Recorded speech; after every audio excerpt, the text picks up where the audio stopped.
میں تصوف کی کتب میں پڑھا ہے، ایک حدیث تائید میں مجھے مل بھی گئی کہ جو شخص روزانہ اپنے والدین کے لیے مغفرت کی دعا کرے، والدین زندہ ہوں تب بھی، اس میں یہ شرط نہیں ہے والدین فوت ہو گئے ہوں یا والدین زندہ ہوں، دونوں صورتوں میں وہ اپنے والدین کے لیے روزانہ اہتمام کے ساتھ ایک مرتبہ دعا کرے، ساری زندگی اس کے رزق میں بے برکتی نہیں آ سکتی۔ یہ اپنے والدین کے لیے دعا کرنے کا نتیجہ یہ ہے جو اولاد کو نصیب ہوتا ہے۔ تو دعاؤں کا تسلسل ہو، تسلسل کے ساتھ ان کے لیے دعائیں مانگے۔ اور میں کہتا ہوں کہ اگر اولاد نیک ہوگی تو اہتمام سے دعا نہ بھی مانگ سکی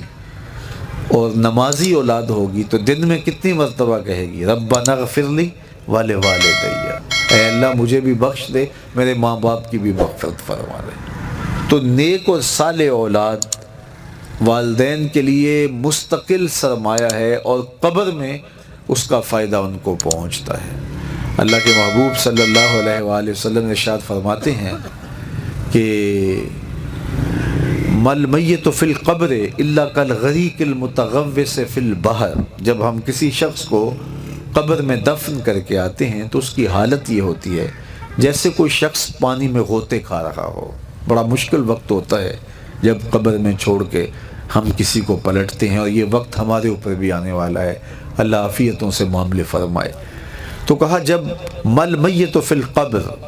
الا کالغریق المتغوص فی البحر، دو لفظ غریق اور متغوص دو لفظ ہیں۔ غریق جس طرح کو غرق ہو رہا ہو، ڈوب رہا ہو، المتغوص فریاد کر رہا ہو، جب بندہ ڈوبتا ہوتا ہے تو ہاتھ پاؤں مارتا ہے، دائیں بائیں دیکھتا ہے، پکارتا ہے کہ کوئی میری مدد کو پہنچے۔ تو کہا جب ہم کسی کو قبر میں اتار کے آتے ہیں تو اس کی حالت یہ ہوتی ہے کالغریق المتغوص فی البحر ینتظر دعوتاً، پھر فرمایا کہ وہ اس مشکل اور آڑے وقت میں دعاؤں کا انتظار کرتا ہے۔ وہ دعا اس کی اولاد کی طرف سے ہو، اس کے دوستوں کی طرف سے ہو، اس کے رشتہ داروں کی طرف سے ہو،